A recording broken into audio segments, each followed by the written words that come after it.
è strettamente legato al racconto evangelico della Natività. Nel Vangelo secondo Matteo si racconta appunto dei magi che percorsero una lunghissima strada per arrivare a Betlemme e adorare il bambino Gesù. Abbiamo una rappresentazione famosissima della Cometa dei Magi nella Cappella degli Scrovegni, affrescata da Giotto, dove proprio per la Natività si vede una stella con una lunga coda che appunto poteva essere appunto la cometa. Ma sarà stata veramente una cometa? Ce lo dirà il dottor Riva, e vedremo le varie ipotesi astronomiche che magari ci faranno poi vedere alla fine con occhi diversi le stelle e comete che mettiamo nei nostri presepi in casa. Allora, dottor Riva, prego. Grazie.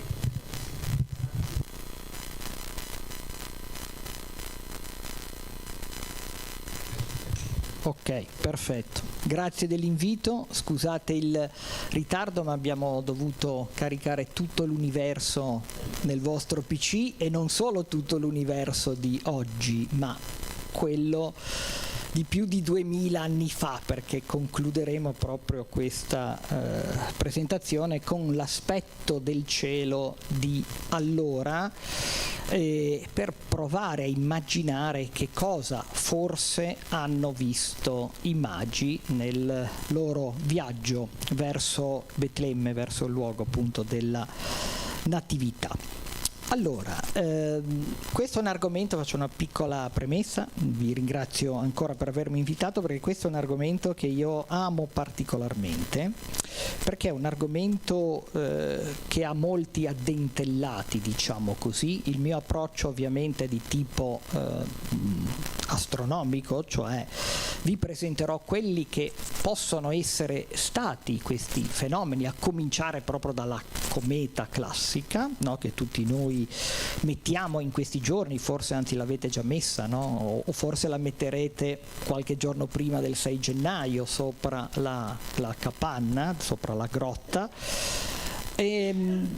Però ha diramazioni nella storia dell'arte, come proveremo a vedere, nella cronologia, nella storia in senso vero del termine, nella storia dell'uomo. Quindi è un argomento che io spero di trasmettervi un po' quanto mi piace, quanto mi appassiona, precisando ovviamente che la risposta, come tante altre domande scientifiche, non ce l'ha nessuno, cioè nessuno, altrimenti se io ce l'avessi io potrei concludere brevemente: guardate, è stata una cometa, la cometa di Halley, punto, ci salutiamo, facciamo un brindisi, buon Natale e finisce tutto. Invece no, l'argomento è affascinante ma complesso. Allora, io non so se qua aspetta, eccolo qui, è questo, perfetto, benissimo. Vediamo se funziona, io qua non lo vedo andare, ecco qui, ok.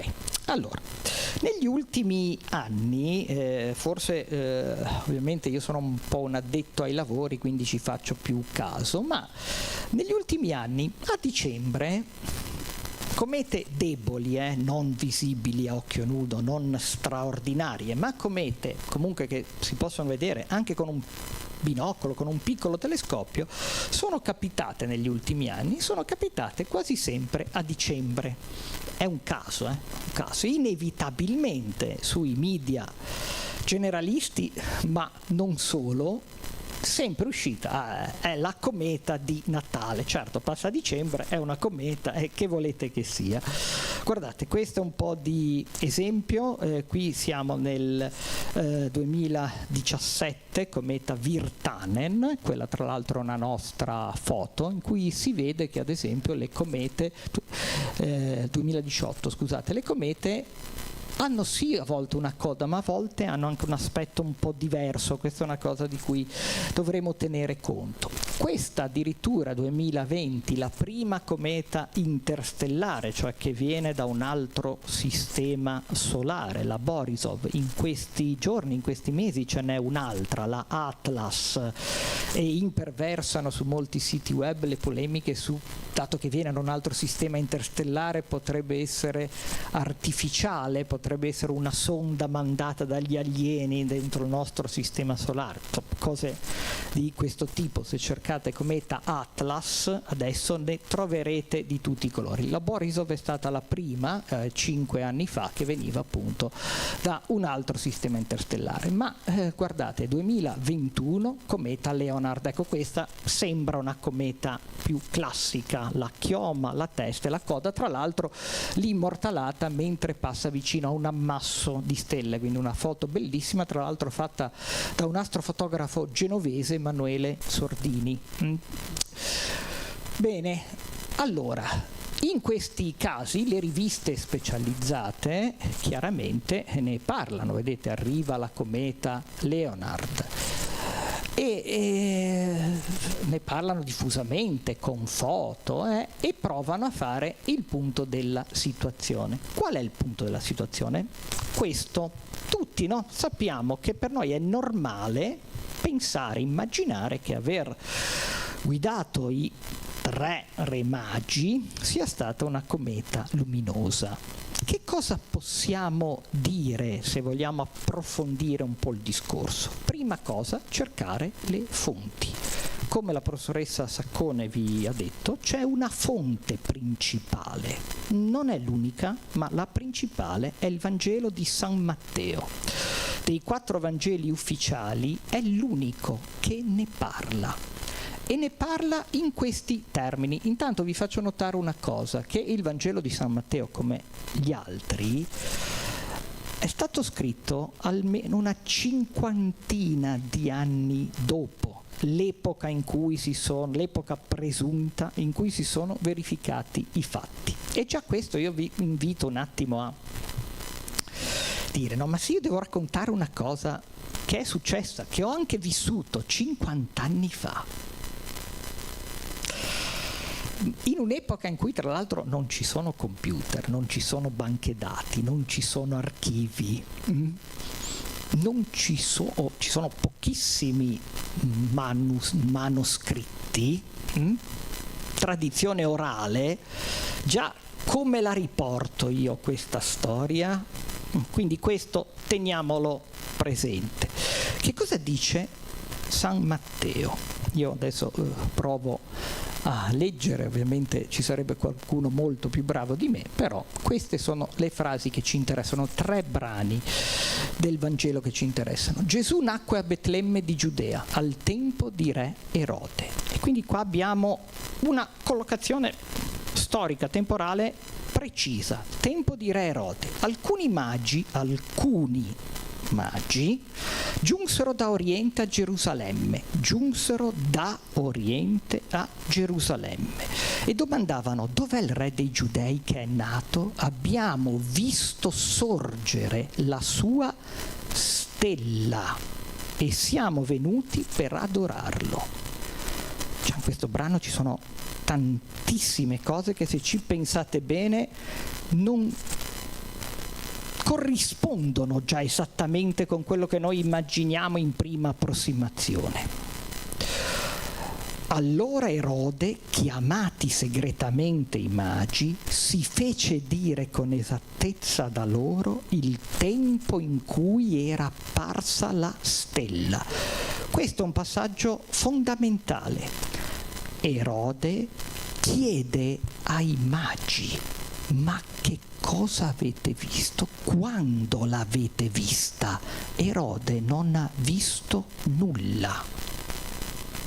Questo è fondamentale. Udite le parole del re, essi partirono, ed ecco la stella che avevano visto nel suo sorgere li precedeva, finché giunse e si fermò sopra il luogo dove si trovava il bambino. Matteo 2, 1, 12. Non dobbiamo prenderlo alla lettera. Dobbiamo interpretarlo, anche perché è stato scritto 50 e passa anni dopo rispetto al presunto evento. Però teniamo a mente queste cose.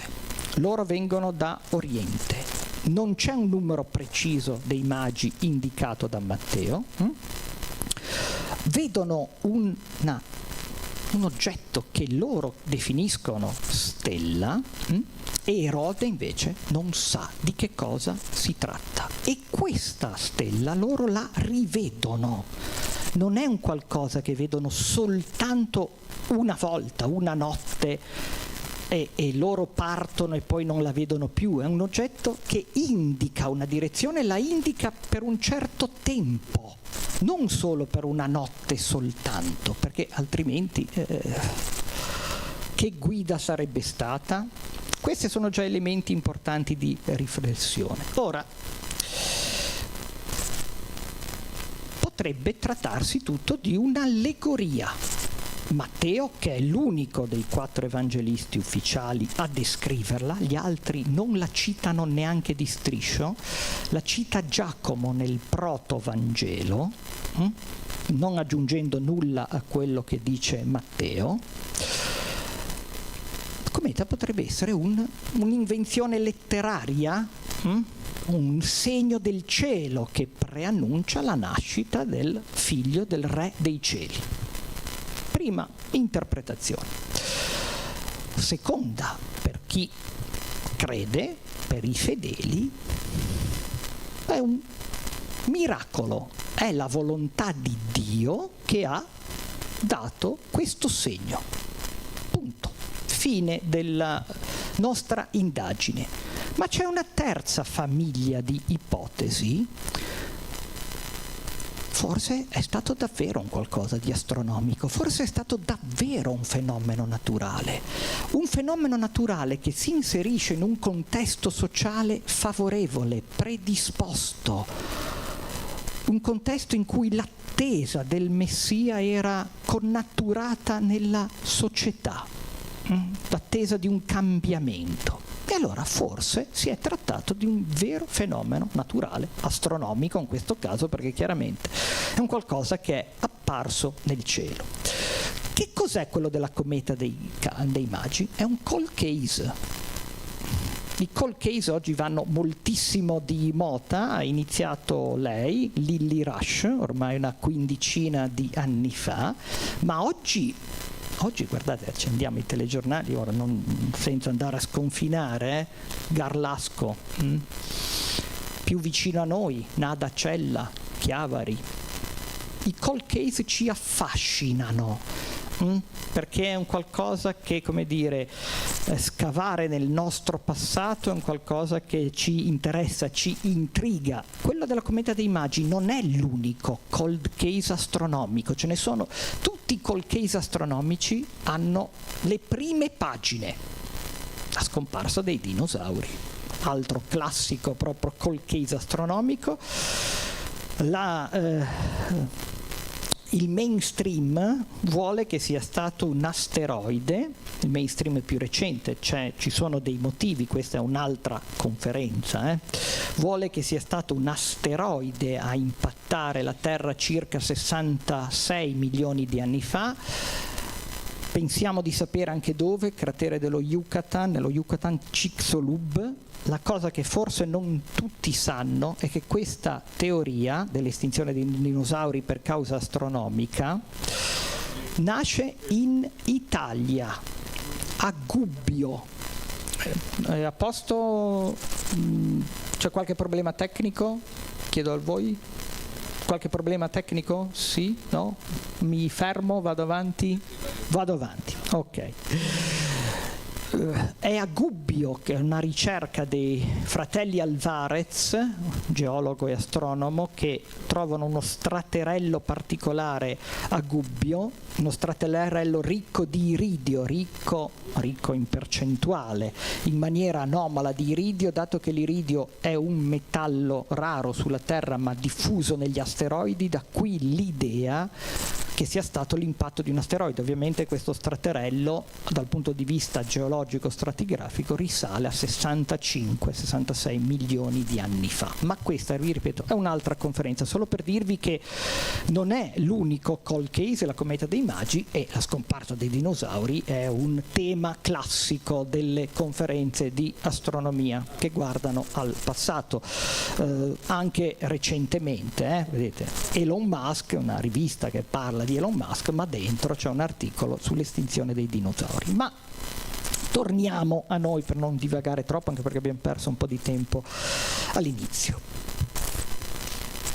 Matteo è l'unico evangelista ufficiale a citare questo fenomeno astronomico. Lui parla genericamente di stella. Se questo una cometa luminosa o comunque un fenomeno astronomico eclatante, tenendo presente che a quei tempi mica c'era l'inquinamento luminoso,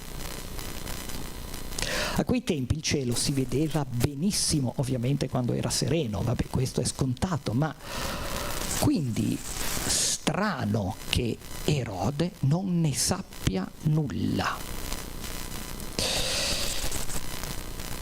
È possibile provare a risalire a che cosa videro realmente i magi? Chi erano i magi? Quanti erano? Matteo dice alcuni magi. Noi pensiamo che siano dei re, no? Abbiamo anche i loro nomi, ma probabilmente erano dei sacerdoti, degli elementi di spicco, dei seguaci di una dottrina, di una teologia, il mazdeismo, che faceva molta attenzione al culto solare. Erano orientali, questo ce lo dice lo stesso Matteo. E allora, Melchiorre, Gaspare e Baldassarre più probabilmente erano forse le guide, ammesso che i loro nomi fossero veri, di una spedizione ante litteram, diciamo, che, pensate allora, decide di attraversare il deserto a bordo di sulla groppa di cammelli, una nave nel deserto. Cioè, allora, noi siamo dei re magi,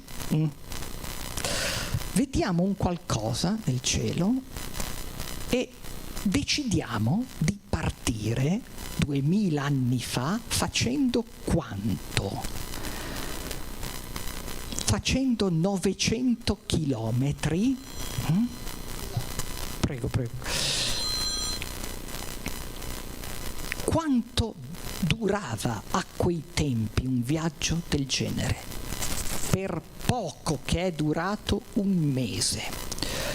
Cosa voglio dirvi? Una cosa di buon senso. Se io faccio una cosa del genere, sono convinto che ne vale la pena e ho visto un qualcosa che mi ha straconvinto che è venuto il momento atteso, perché altrimenti, non so come dire, me ne sto a casa, no?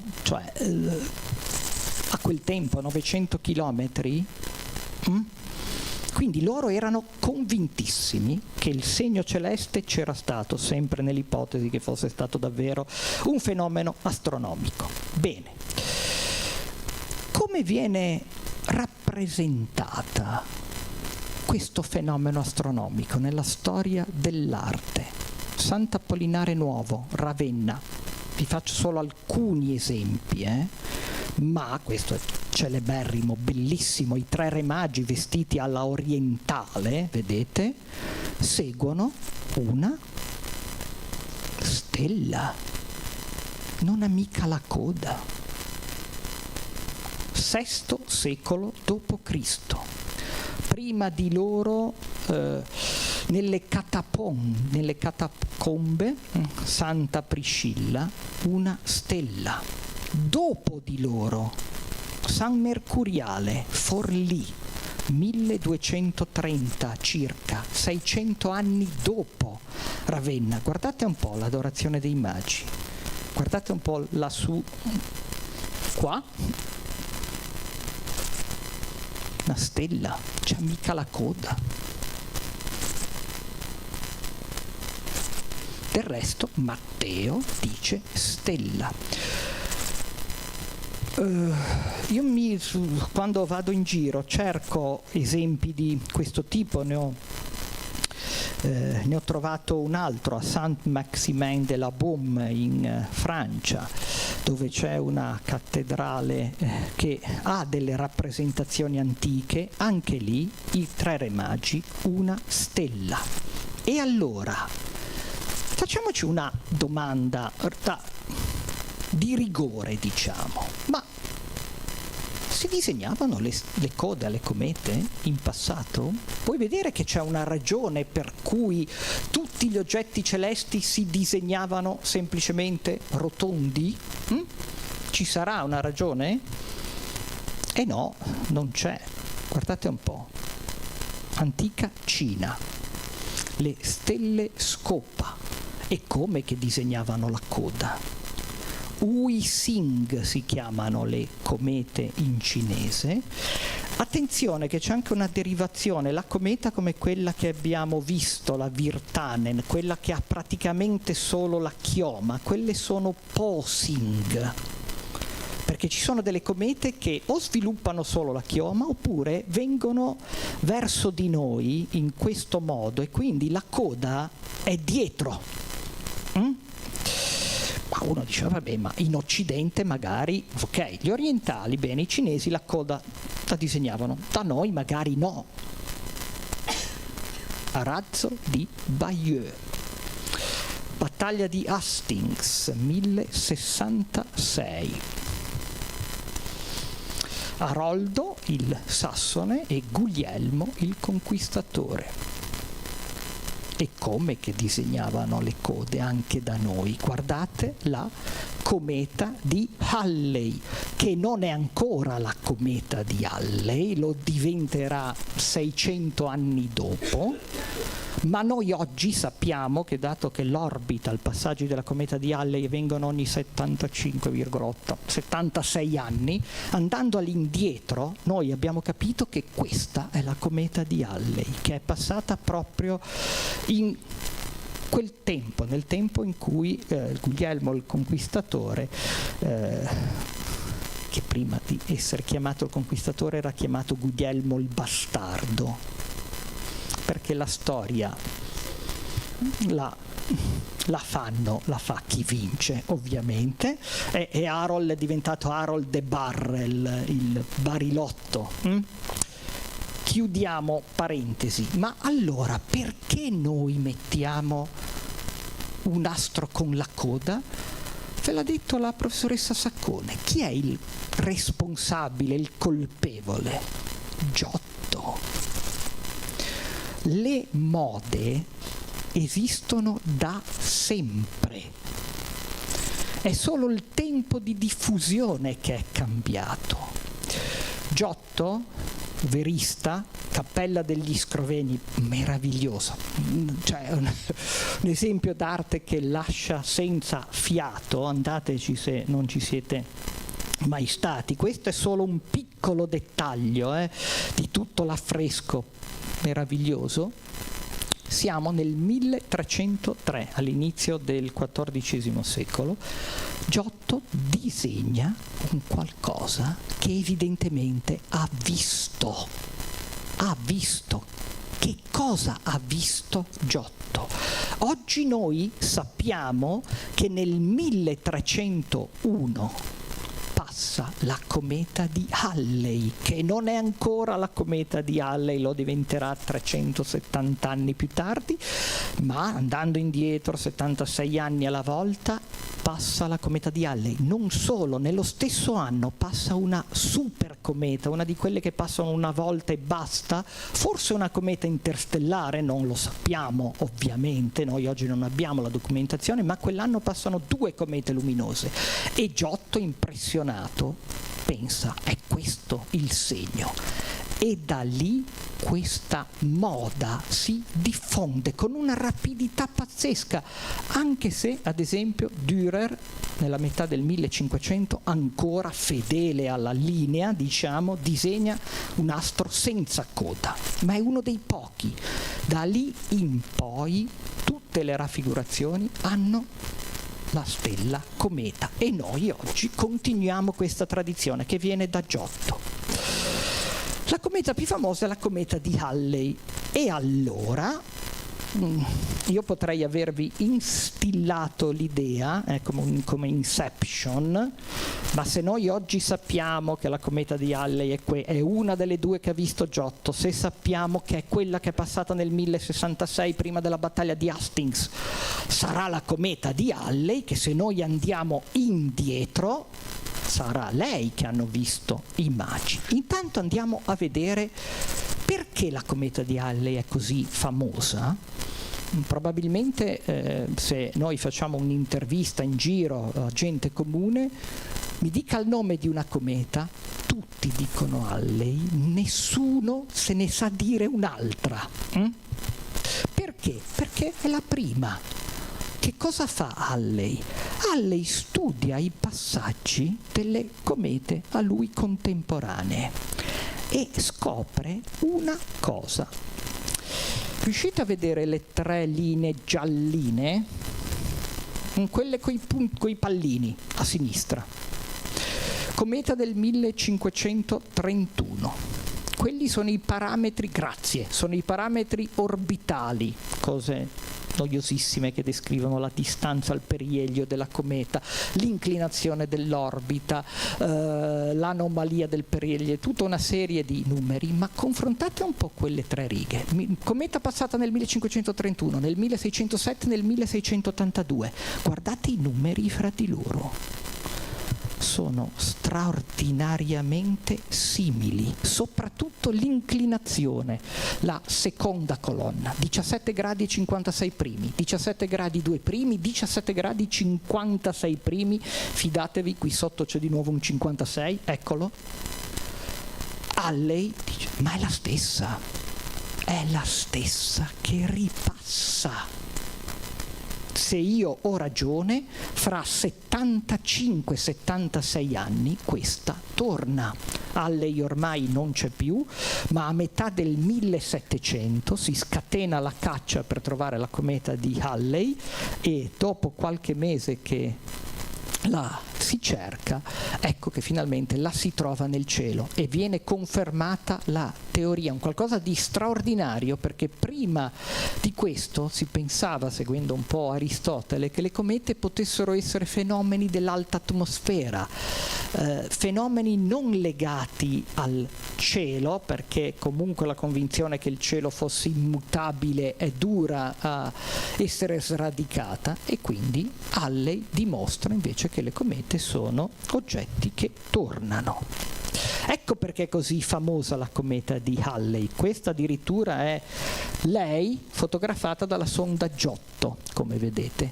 Non è un granché bella vederla da vicino, una palle di neve sporca, qualcuno definisce le comete, patate spaziali fatte da ghiaccio e roccia, che quando arrivano vicino al Sole si scaldano, si consumano.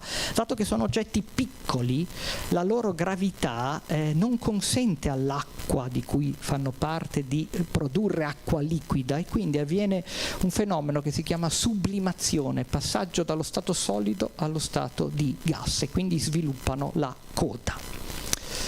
Bene, era la cometa di Halley, la cometa dei magi. Quando è passata la cometa di Halley? A quel tempo.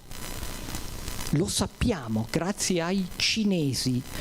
Per i cinesi quello che succedeva in cielo si sarebbe riflesso sulla terra, e quindi loro erano molto attenti, soprattutto gli imperatori erano molto attenti a seguire quello che succedeva lassù, perché si credeva che fosse l'annunciazione di cose che sarebbero capitate sulla terra. L'imperatore era la stella polare, il punto fermo del cielo.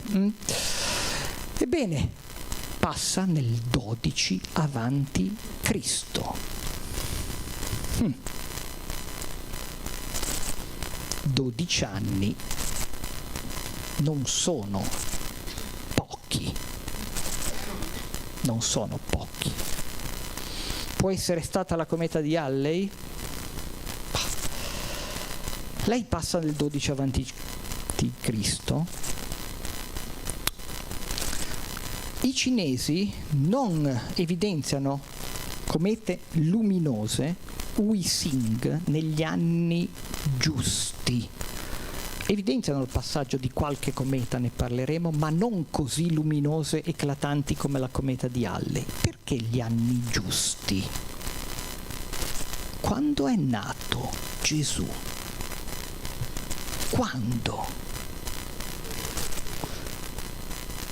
Nell'anno zero? L'anno zero non c'è stato.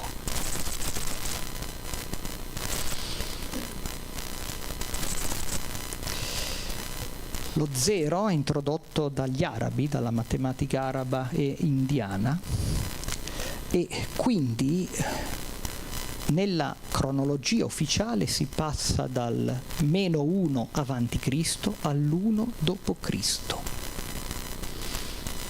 Vabbè, ok. È nato il -1, l'1? Noi ci riferiamo a un calcolo fatto da Dionigi il Piccolo, monaco del V secolo d.C., che però probabilmente non è preciso, perché lui conta gli anni a partire dalla presunta fondazione di Roma, d'Urbe Condita, 753 a.C. Quando è nato Gesù? Che tipo di fonti abbiamo per capire quando è nato? Almeno l'anno. Vangelo di Luca, stavolta non Matteo. In quel tempo della nascita fu emanato un editto da Cesare Augusto per il censimento di tutto l'impero. Ad Ankara, un po' di anni fa, è stata trovata una tavoletta che parla di un censimento romano indetto in quelle province quando Quirino era governatore della Siria. Quirino è stato governatore in 2 momenti distinti, il che ci complica un po' le cose, ma questo censimento è stato ordinato nell'8 avanti Cristo. Quindi probabilmente si è svolto, non è che allora c'era internet con il voto a distanza, probabilmente il censimento si svolge fra il 7 e il 6 avanti Cristo. Il censimento è importante perché è per il censimento che Maria e Giuseppe si spostano e quindi quello è il riferimento della data di nascita. Erode, quando muore Erode? Poco tempo dopo che chiede ai magi, fa in tempo a indire la strage degli innocenti, su cui neanche c'è tutto l'accordo di tutti gli storici, comunque diciamo che fa in tempo a sancire la persecuzione, ma le cronache romane dicono subito dopo un'eclissi di luna, e allora è ancora l'astronomia che ci viene in aiuto. Quando c'è stata un'eclissi di luna in quegli anni?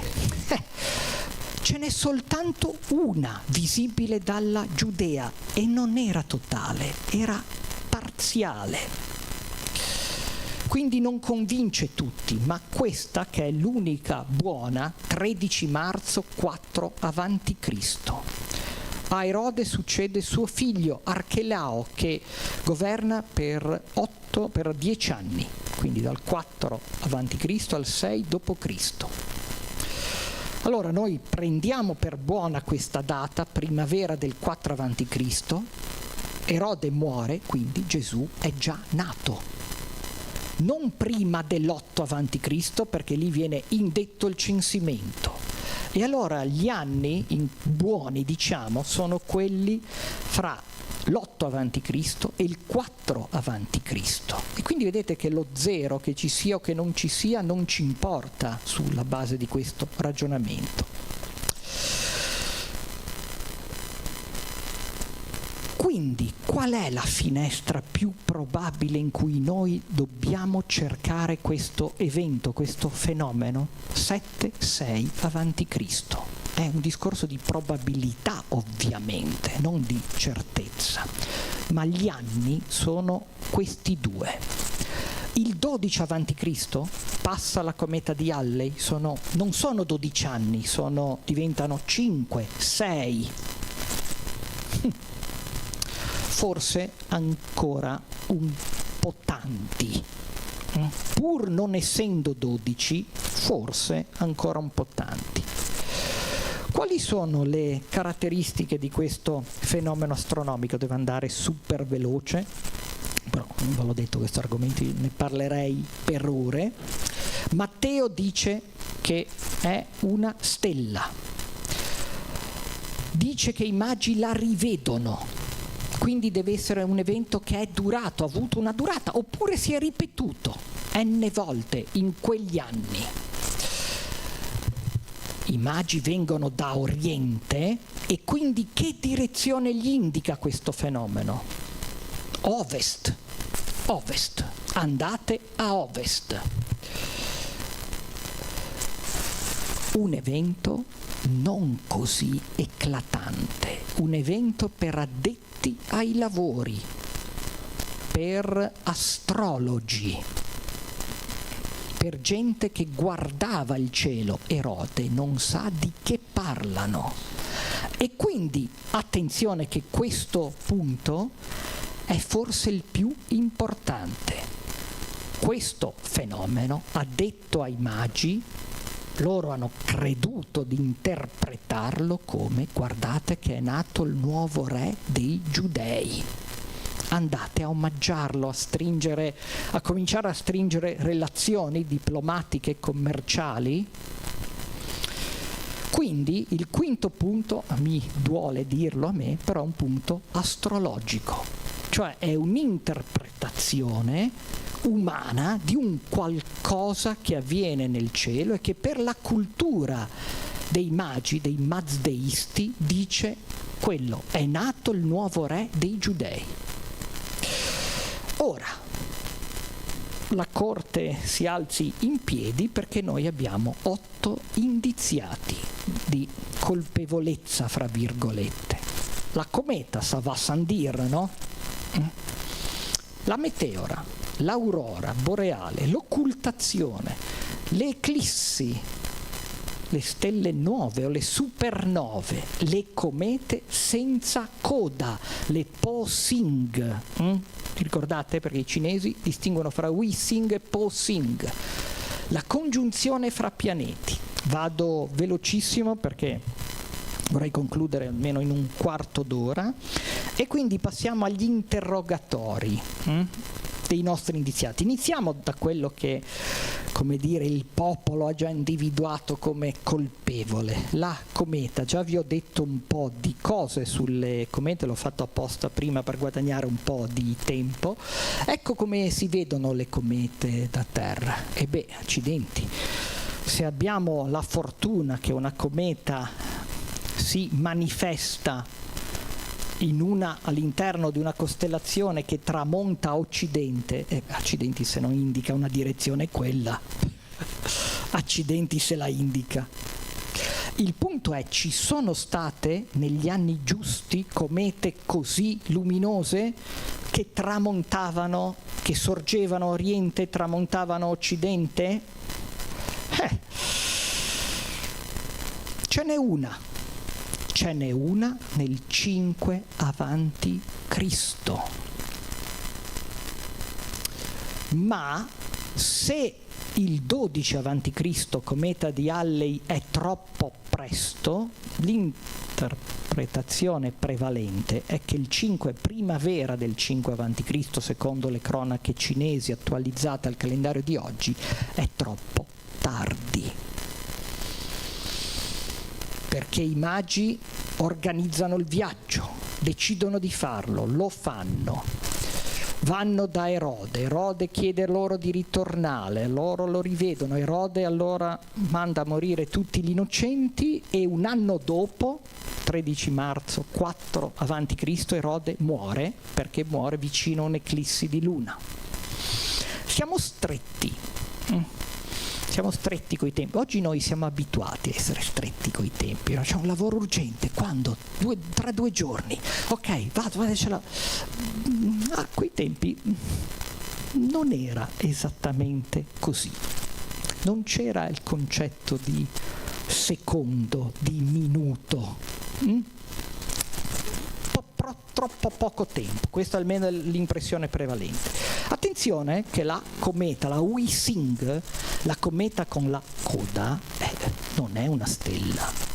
I cinesi la disegnano come una stella scopa. In Occidente, quando le comete hanno la coda, è come che le disegniamo. Io non voglio convincervi di nessuno, faccio il pubblico ministero, ma io vi presento i fatti, le teorie che ci sono state.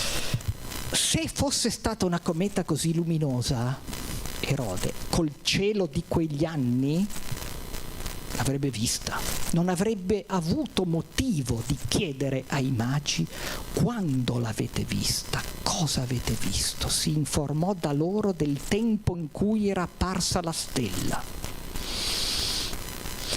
La cometa rimane fra gli indiziati principali, però ha degli alibi che dobbiamo considerare. Le meteore, cosa sono le meteore? Sono quelle che noi chiamiamo impropriamente stelle cadenti. C'entrano sempre le comete o gli asteroidi, sono polveri di questi piccoli corpi che lasciano, perché magari le comete si avvicinano al Sole, quindi sviluppano la chioma, sviluppano la coda, formano delle enormi nubi di polvere interstellare che noi attraversiamo regolarmente, ad esempio a metà agosto. Le Perseidi di metà agosto, le meteore, le stelle cadenti. Pensate che noi attraversiamo altre nubi anche a metà novembre, anche in queste sere, a metà dicembre. Se il meteo lo permettesse e non facesse troppo freddo, noi siamo dentro una nuvola di polvere cometaria anche in questo periodo dell'anno. Allora, può essere stata una pioggia di stelle cadenti particolarmente intensa? Qualcosa del genere. 1866, Leonidi di metà novembre, guardate che roba. Anche se questa è l'immagine di un artista, di un pittore, che quindi può essere, come dire, però succedono, sono rari, ma succedono queste piogge incredibili di meteore, ma intanto nessuno ne parla, non sono stelle. E poi soprattutto qui non ci stava, questa ha tutti gli alibi di questo mondo perché non è ripetibile, cioè una cosa che avviene in 1-2 sere quando noi attraversiamo la parte centrale della nuvola, ma poi ne usciamo e quindi qui dobbiamo invece pensare a un fenomeno che per più tempo, per più notti, per qualche mese ha indicato una direzione ai magi. E poi che direzione indicano? Appaiono un po' da tutto, cioè la meteora la possiamo scagionare, così come possiamo scagionare l'aurora, che è un altro fenomeno fantastico provocato dall'interazione di particelle di vento solare con la nostra atmosfera. Soprattutto si vedono al nord, perché al nord il campo magnetico è più debole, ma non ogni tanto, l'anno scorso, 10 maggio, 10 ottobre, qualche giorno fa, il Sole ha un periodo di attività di 11 anni, è molto attivo in questo periodo e quindi eccezionalmente qualche aurora si può vedere anche da noi. Noi in Liguria siamo un po' sfigatini perché abbiamo alle spalle il nord e dato che sono eventi che capitano a nord, perché si vedano da noi vuol dire che le vedono anche tutti gli altri. Però l'anno scorso è successo 2 volte, però accidenti. Anche qui i cinesi che registravano tutto non segnalano tra il 6 e il 7 a.C. aurore eccezionali. Questa è quella che assomiglia meno di tutte a una stella perché sono, come dire, correnti di luce che si muovono avanti e indietro. E che direzione indicano? Anche questa. E anche qui, se fosse stata una cosa così eccezionale, magari non Erode, ma qualcuno della sua corte, cioè se ne sarebbe accorto, no? Quindi scagioniamo anche questo. Occultazione. Le occultazioni sono fenomeni astronomici particolari che derivano dal fatto che i corpi celesti sono a distanze diverse, in genere riguardano la Luna che ha una sua dimensione apparente, un diametro angolare di circa 30 primi. Ebbene, capita a volte che la Luna passi davanti a un pianeta, lo occulti. In quegli anni capita fra la Luna e Giove, fra la Luna e Venere. capita proprio in quegli anni. Vedete, qua c'è un ingrandimento di una cosa successa il 15 luglio del 2013, la Luna e Giove, e poi Giove qui in questo caso era appena uscito dall'occultazione lunare. Qui bisogna essere un po' esperti per coglierle, soprattutto se la Luna è in una fase avanzata, perché fa molta luce, quindi rischiano di passare inosservate anche sotto un cielo buio come quelle di allora. Per indicare una direzione, l'occultazione dovrebbe avvenire al tramonto e allora è meno visibile. E poi qual è il significato astrologico? Cioè, perché la Luna che passa davanti a un pianeta che lo nasconde, quindi, vabbè che poi il pianeta riappare, ma che c'entra questo con i giudei, col nuovo re? Insomma, non è un candidato ottimale. Eclissi sono qualcosa di fantastico, probabilmente lo spettacolo astronomico per eccellenza. Preparate tutti la valigia, perché il 12 agosto dell'anno prossimo ci sarà un'eclissi totale di sole dall'Islanda alla Spagna, col sole molto vicino all'orizzonte, molto vicino al tramonto, quindi un po', ma se questa non vi convince, 2 agosto 2027, eclissi totale a Luxor in Egitto.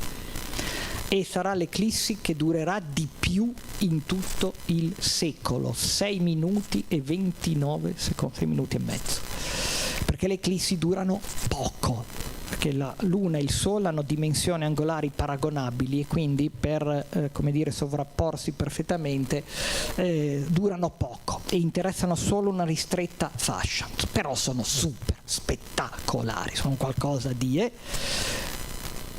Non ci sono state eclissi totali di Sole negli anni giusti visibili dalla Giudea.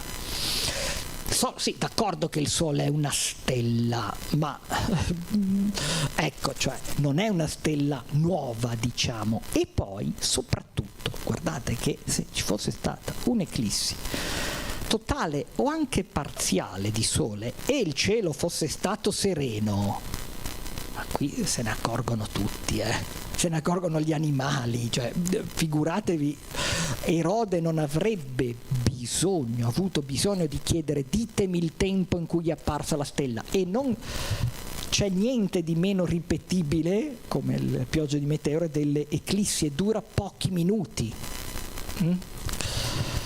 E anche lì che direzione Occidente avrebbe dovuto avvenire al tramonto come quella del prossimo anno? Insomma, ogni tanto però nel cielo compaiono delle nuove stelle nove. Infatti ci sono tante cause astrofisiche, ora qui io non mi dilungo, sappiate solo che può succedere e che addirittura le stelle possono esplodere, solo quelle molto grandi, molto più grandi del Sole, diventare supernove. Vi faccio un esempio di una supernova fotografata da noi nel 2011, galassia della Girandola, 21 milioni di anni luce da noi. Guardate qua, guardate qua, questa è colorata di verde per renderla più visibile, però è una stella nuova lì che non c'era. Questa è una foto proprio fatta da Marina Costa dell'osservatorio del Righi, che è stata la prima persona al mondo a fotografare questa supernova, ma non l'ha scoperta lei perché è stata preceduta di 2 ore da un sistema automatico di ricerca installato a Monte Palomar. Ma Marina l'ha fotografata ovviamente per caso, o se preferite per un'altra parola che inizia per C, prima che l'allarme fosse stato diramato. Cosa voglio dirvi? Che sono successe esplosioni stellari purtroppo no, perché altrimenti la supernova ecco, ce le ha tutte. Perché quando una stella esplode, è vero che lo fa in 30 secondi, ma la sua luce rimane per mesi in cielo, e addirittura si possono vedere di giorno. Guardate cosa è successo nel 1054. Siamo nei pueblos del Messico, popolo degli Anasazi. C'è chi pensa che questa sia la supernova apparsa la mattina del 4 luglio con la luna calante, una falce di luna calante, con la firma dell'artista, diciamo. Cosa c'è oggi? Lì c'è una nebulosa, la nebulosa del Granchio, il resto è il residuo dell'esplosione stellare avvenuta nel 1054, registrata dai cinesi, registrata forse dagli Anasazi, questo popolo che viveva nel pueblo del Messico. In Occidente c'è qualche cronaca in qualche monastero benedettino, ma il 1054 è l'anno per combinazione dello scisma d'Oriente. E allora che appaia una nuova stella nel cielo in quell'anno? Accidenti. Comunque, insomma, probabilmente non abbiamo residui neanche di supernove di quell'epoca. Può essere una Posing, una cometa senza coda. Questo è come che ha l'aspetto stellare, che appare dal nulla. Qui ce l'ha tutte. C'è stata una Posing nella costellazione dell'Aquila nel 6 a.C. Non quindi particolarmente luminosa, ma la costellazione dell'Aquila tramonta a occidente ed è durata qualche mese.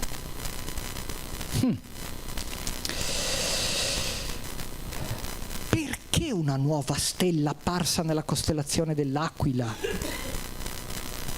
deve aver convinto i magi a organizzare il viaggio e a spostarsi? A questa non c'è una risposta. Non c'è un motivo simbolico particolare, se no non è un evento eclatantissimo, però attenzione, Erode poteva non essersene accorto di una cosa del genere. Questa, se di cometa si trattava, una senza coda, va tenuta in particolare considerazione. Facciamo entrare l'ultimo indiziato, ma prima ricordiamo le 5 caratteristiche, le 5 domande che gli facciamo sono queste. Facciamo entrare l'ultimo candidato, quello che sembra il meno probabile, l'avvicinamento fra due pianeti, le congiunzioni. Qui vedete nella foto due puntini, Venere e Mercurio di un po' di anni fa. Ovviamente le distanze sono apparenti, cioè rimangono alle loro distanze planetarie, ma viste da Terra per prospettiva i pianeti possono sembrare avvicinarsi. Ora, pensiamoci un attimo, ma la congiunzione fra pianeti non ha alibi. E adesso vi dico perché. Sembrano stelle.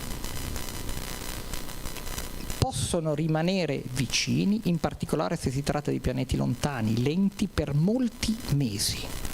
Se c'è la combinazione che questa congiunzione avvenga in una costellazione che tramonta a occidente, indicano ripetutamente per alcuni mesi l'ovest. Erode poteva tranquillamente non essersene accorto. È un evento per addetti ai lavori, per esperti. Un po' come un brandy stravecchio, insomma. Ai magi che cosa diceva un qualcosa del genere? Si è verificato un qualcosa del genere negli anni giusti? E come? Fra il 6 e il 7 a.C. per 3 volte in quell'anno Giove e Saturno si avvicinarono nella costellazione dei Pesci. I pesci tramontano a occidente e sono la costellazione simbolo degli ebrei. Questo evento, il fatto che Giove e Saturno, i due pianeti più grandi ma più lenti, più lontani, quelli che si vedono a occhio nudo, si verifica all'interno della costellazione degli ebrei, i pesci, è un evento che avviene ogni 800 anni circa. Keplero se ne accorge perché la vede, capita all'inizio del 1600. È capitato quando Napoleone viene e quando Carlo Magno. Sì, sono tutte e due francesi, ma vabbè, in certo senso, quando Carlo Magno viene incoronato nell'800 a Roma e 800 anni prima, negli anni proprio 6 e 7 avanti Cristo. Questo evento viene registrato in Mesopotamia, nella zona da cui probabilmente arrivano i magi. Ora poi, se riusciamo, vi faccio vedere, questo è il motivo dell'iniziale scaricamento del software, ecco Giove e Saturno vicini nel cielo. Attenzione! I software astronomici, questi gratuiti, per fare i loro calcoli, che sono differenze di tempo, immaginano che l'anno zero ci sia stato. Quindi prima di Cristo voi dovete sottrarre un altro anno, quindi in realtà questo è il 21 dicembre del 7 avanti Cristo. Perché è vero che lo zero non c'è stato, ma altrimenti i software astronomici gratuiti non tengono conto di questa differenza. Quindi quello è il solstizio d'inverno del 7 avanti Cristo. E guardate Giove e Saturno vicini nel cielo. Dove? Guardate quando tramontano, pieno della costellazione dei pesci.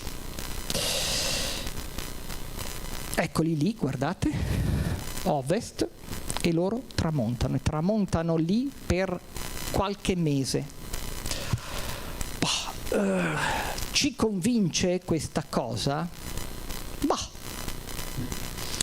Giove è un re per tutte le culture, in particolare per i greci, che però derivano molte delle loro conoscenze dai mesopotamici, perché è il pianeta più luminoso, cioè è l'astro che si muove in cielo dopo il Sole e la Luna che è più luminoso, e quindi è un simbolo di regalità. Saturno in Grecia in un certo periodo è Cronos, il dio del tempo. I pesci sono associati a Modè, che divide le acque. Quindi, messaggio astrologico. È venuto il tempo, Saturno, che un nuovo re, Giove, arrivi per i giudei, nei pesci. Questa è l'interpretazione astrologica. Ci dobbiamo credere? Questa è l'ipotesi di Keplero, Se ci pensiamo è quella che soddisfa il maggior numero di condizioni che abbiamo posto all'inizio. C'è un altro motivo più raffinato. Il nostro pianeta, la Terra, oltre ai soliti movimenti, rotazione e rivoluzione che più o meno tutti conoscono, fa anche un movimento di precessione, cioè l'asse oscilla in 25.600 anni e quindi cambia la direzione del polo nord celeste e cambia il punto dove l'eclittica, l'orbita della Terra, interseca l'equatore celeste. Noi siamo abituati a immaginare che il 21 marzo, l'inizio della primavera, il Sole sia nella costellazione di? Il pesce è quello che è davvero. Ma attenzione che 21 marzo è Ariete, per chi fa gli oroscopi è Ariete. Ma questo fenomeno ha fatto sì che ai giorni nostri, oggi il 21 marzo, il Sole è nei pesci, non è nell'Ariete. qui si apre tutta un'altra conferenza. Io che sono nato il 27 gennaio e che quindi dovrei essere il Sole il 27 gennaio, è nel centro del Capricorno. E guardate che questo mica vale solo per me,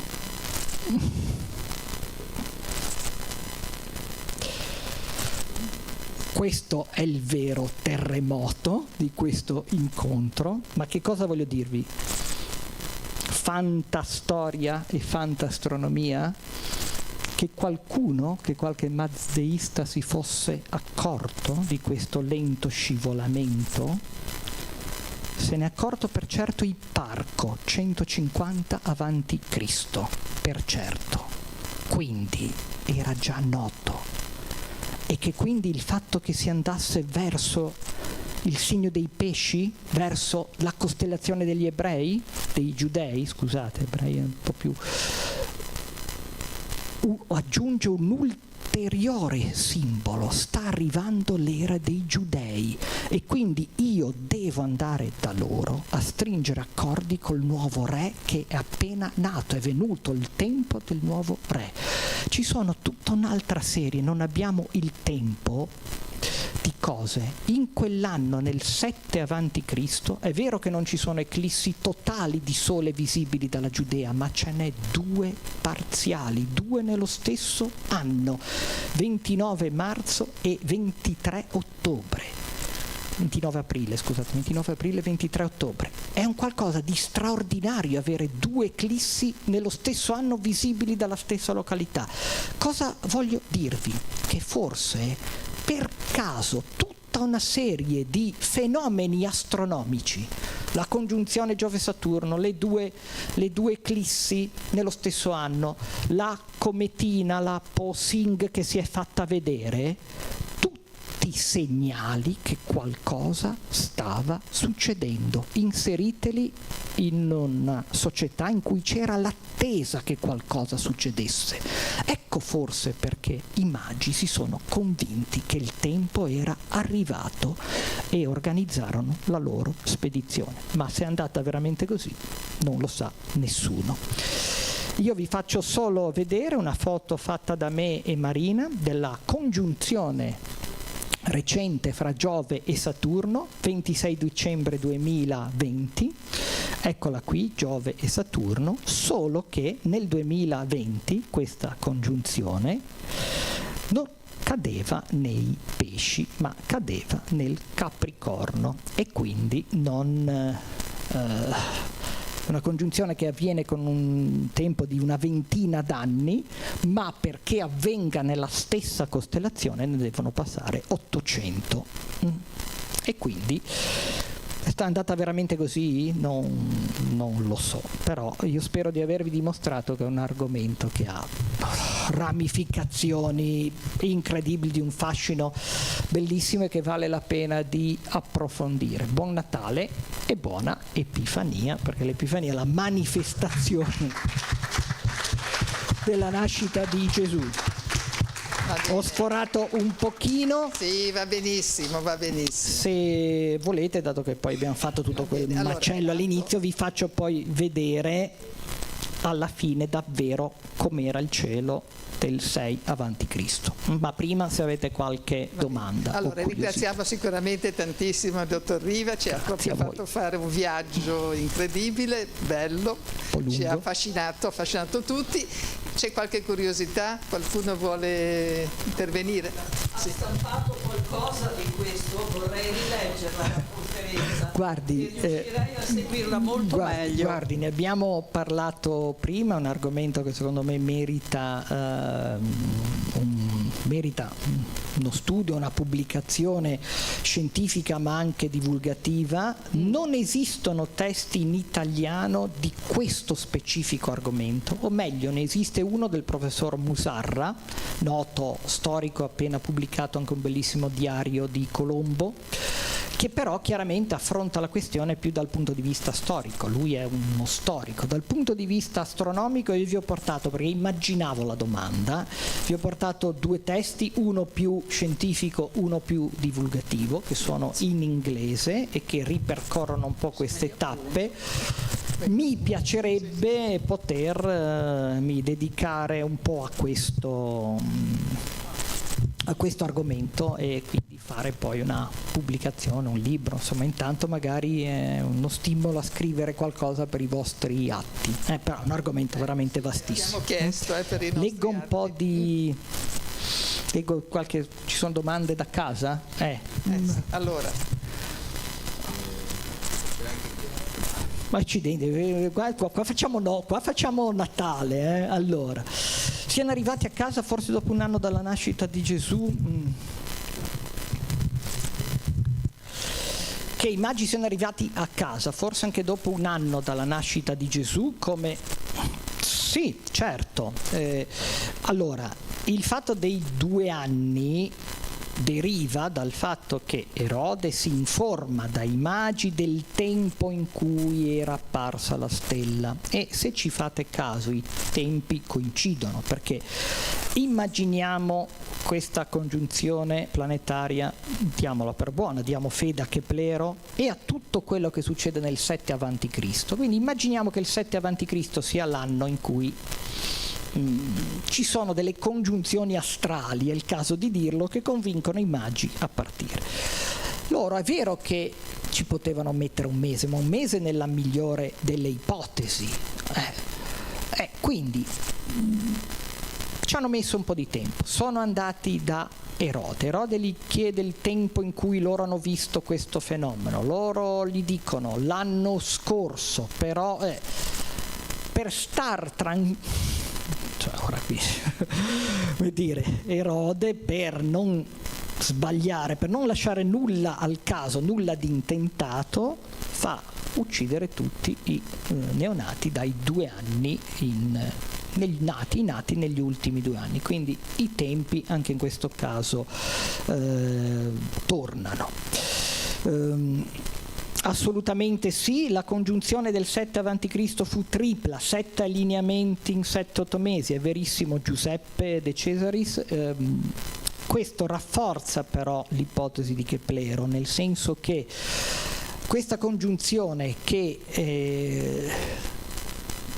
ora qui dovremmo parlare di come appare il movimento dei pianeti da Terra, cioè che i pianeti durante il periodo dell'opposizione sembrano fermarsi, e qui tra l'altro spiegherebbe quella frase del Vangelo di Matteo: la stella si fermò e poi li precedette, cioè c'è una fase del movimento dei pianeti in cui sembrano fermarsi, muoversi di moto retrogrado e poi riprendere il moto diretto, ma capite che cioè in un'ora ste cose.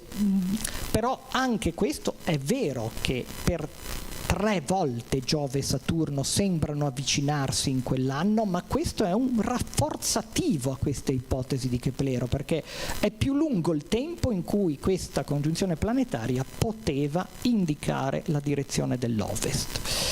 Poi, però ha ragionissimo il signor dottor professor Giuseppe De Cesaris, non ho avuto il tempo di scendere in questo dettaglio, che è sostanzialmente rafforza solo la professoressa Falcidieno. Grazie, la saluto anch'io caramente.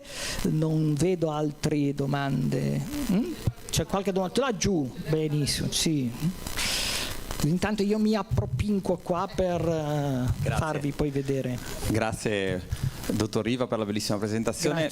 Mi ha colpito molto perché diciamo, io faccio l'ingegnere, quindi altro mestiere, però leggo e ho letto recentemente quello che ha detto alla fine, diciamo, si allinea con un studio recente di Matriciani di De Caro, CNR di Bari, Matriciani Politecnico di Milano, dove diciamo analizzavano proprio questo tipo di congiunzione, e loro diciamo si spingevano un po' oltre, diciamo, quella che era solo la scienza, perché provavano a ipotizzare come un dottor Riva, professor Riva antelitteram poteva ragionare, e quindi provano a far sì che i numeri che i magi possono aver dedotto da queste congiunzioni in qualche modo si potessero tradurre in lettere, in parole, e ottengono delle frasi interessanti.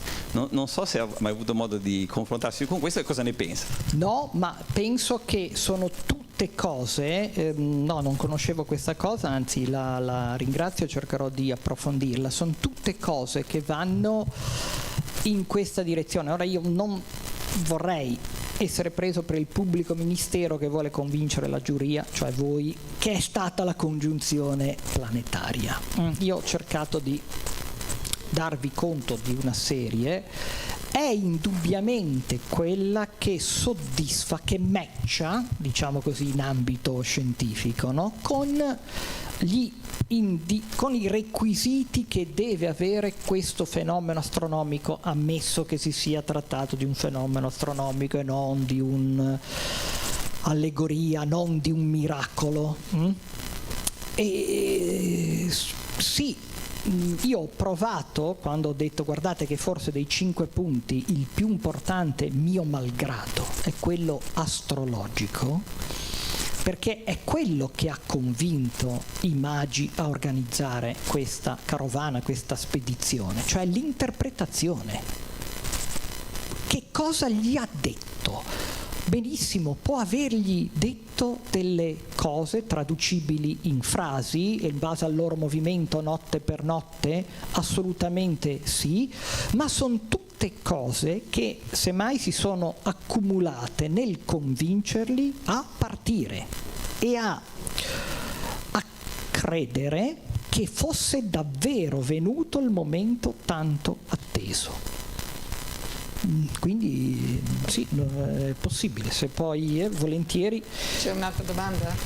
Se c'è un'altra domanda, intanto benissimo. Oh, grazie, perfetto. 3 domande? No? Allora,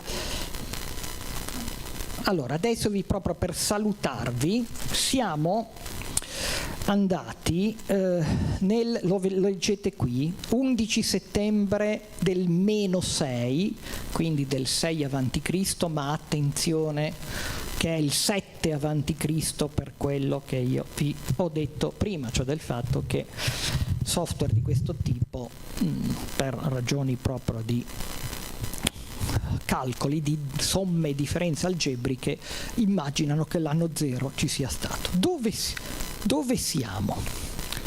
Ecco dove siamo. Siamo in Oriente, dove probabilmente da dove provenivano i magi. Siamo in questa notte, sono le 8 di sera.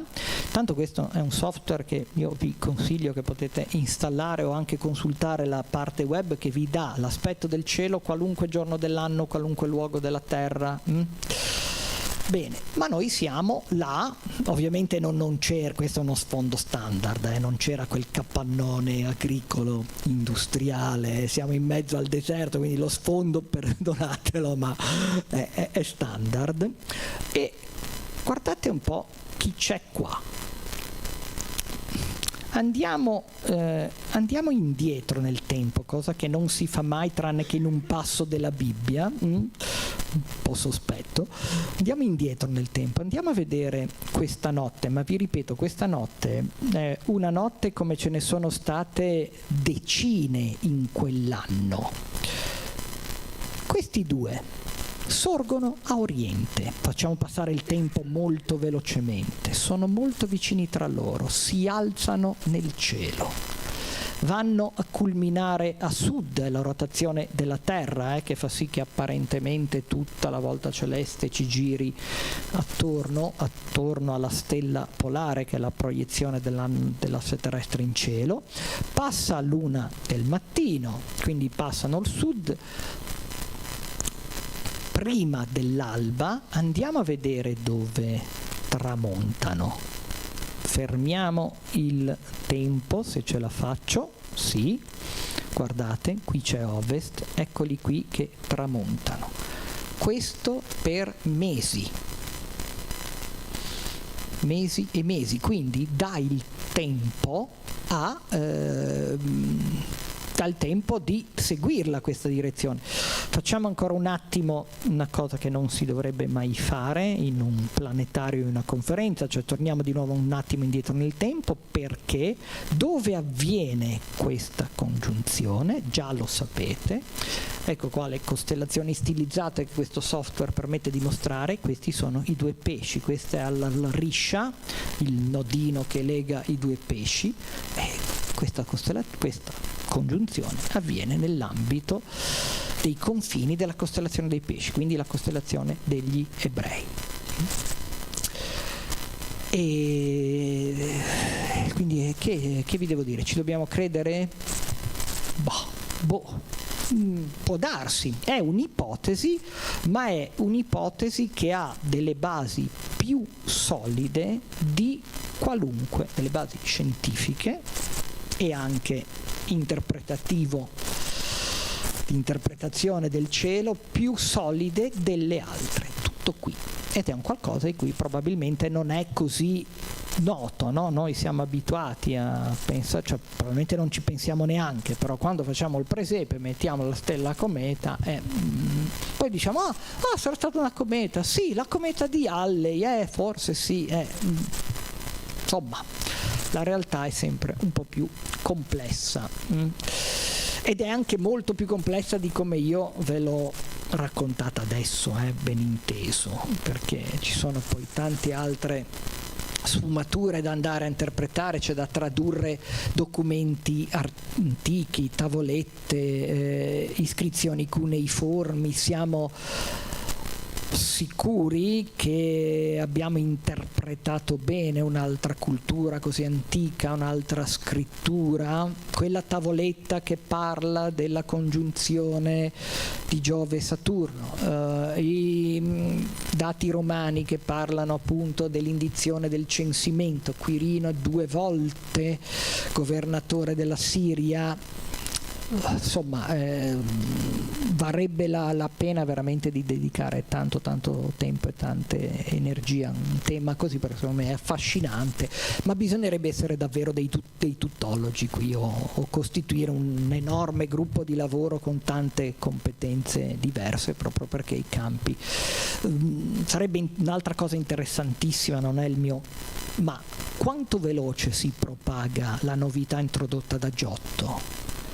Quanto veloce, in un'epoca in cui non c'è internet, in cui non ci sono i social, quanto ci mette questa nuova idea di associare una cometa alla natività a diventare il mainstream? Quanto ci mette? Che canali, che media usa? Certo, però con quale velocità? Chi è il primo artista dopo Giotto a dire sì, ok, Giotto bene, mi ha impressionato, sì, ok, ha ragione lui, anch'io ci metto una cometa? Chi è il primo dopo di lui? Capite? Cioè, chi è quello che come Dürer invece resiste? Qual è l'ultima rappresentazione di una stella, come dice Matteo? Metà del 500 o ce n'è di successive? Non è il mio campo, però sono domande che hanno un grandissimo fascino, secondo me, no? Niente, non so se... Bellissima questa conferenza. Grazie a voi. Ci ha affascinato. Grazie. Appunto, questa è una domanda. Mettiamo una stellina. Allora, io potevo in effetti portarvi un Giove e un Saturno vicini e un'idea nel mio presepe magari una volta o l'altra lo faccio, metto Giove e Saturno e dietro una figura di due pesci che nessuno capirebbe che cosa. Va bene, in altri tempi verrei accusato di eresia, direi, no? Va bene, ancora grazie allora. Grazie a voi. Ancora buon Natale, buona Epifania. Noi ci vediamo ancora, per chi è interessato, abbiamo ancora lunedì prossimo, il 15 dicembre, abbiamo la professoressa Roberta Massabò dell'Università di Genova che ci parlerà di fragilità nascoste, il ruolo della modellizzazione nella sfida dei materiali strutturali leggeri. È un ingegnere. Grazie ancora. Va bene, è stata bella,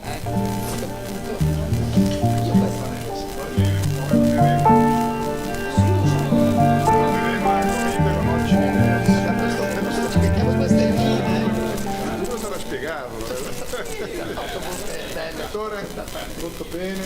Grazie mille. Va bene.